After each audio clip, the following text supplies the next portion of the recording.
Nasaan ang amo mo? Si Haring Gabriel ay nasa Tierra Fuego. Eh, ang amo mo. Natutulog na si Reyna Rashana. At kaya pala hindi ka nakabuntot sa kanya. Baka magising yun. Hanapin ka. Eh, ikaw, hindi mo ba hanapin ang amo mo? Baka kung ano na nangyari sa kanya sa Tierra Fuego. May tiwala ako sa kakayahan ng aking hari.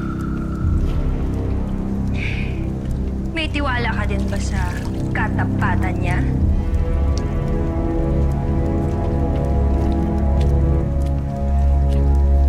Ano bang ibig mong sabihin?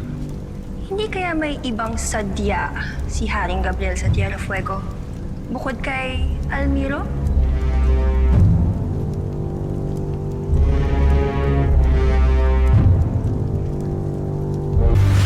Sino bang tinutukoy mo, Ribay? Bakit hindi ikaw ang magsabi sa akin, Greco? Ano ba ang mga sikreto na binubulong sa'yo ni Haring Gabriel? Di ba malapit kayo sa isa't isa? Oo, Ribay. At isang bulong ko lang. Baka mapugutan ka ng pakpak sa ginagawa mong pag-iintriga. Nakikipagkwentuhan lang naman. Suplado mo naman.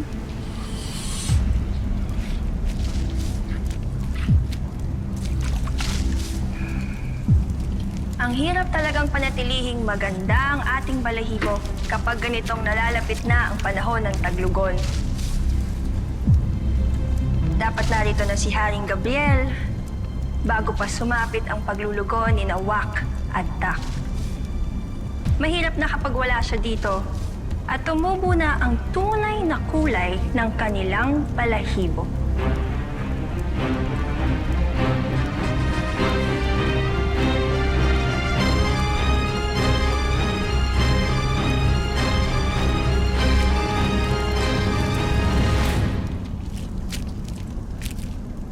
May ingay, Wak. Baka magising sina.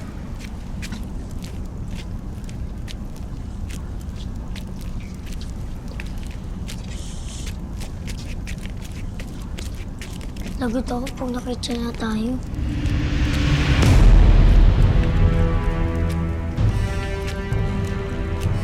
Bagay naman pala sa'yo. Medyo malawin, Wak. Lalo kong guwapo, ah. Nakikipaglaro ka pa rin ba sa akin kahit malawin ako? Oo naman, pero kaaway ako. Kapatid kita eh. Tak, natatandaan mo yung sabi ni Ama, bago ka saktan ng kaaway, uunahan mo na siya. Uunahan na kita! Ah! Yeah! Yeah! Yeah! Umandaan-daan na kayo na ka! Ah! Ah! Ah! Batang mo lang! Ulihin natin!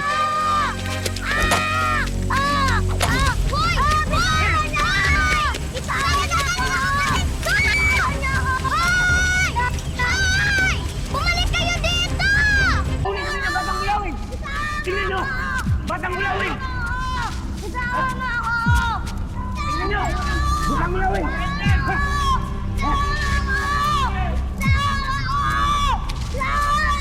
Batang mulawin! Tingnan dito! Dito! Kita namin ang batang mulawin na ito. Nasaktan niya ang batang natin na! Patay natin yan! Ang batang mulawin na gusto niyong patayin. Ay anak ni Haring Gabriel!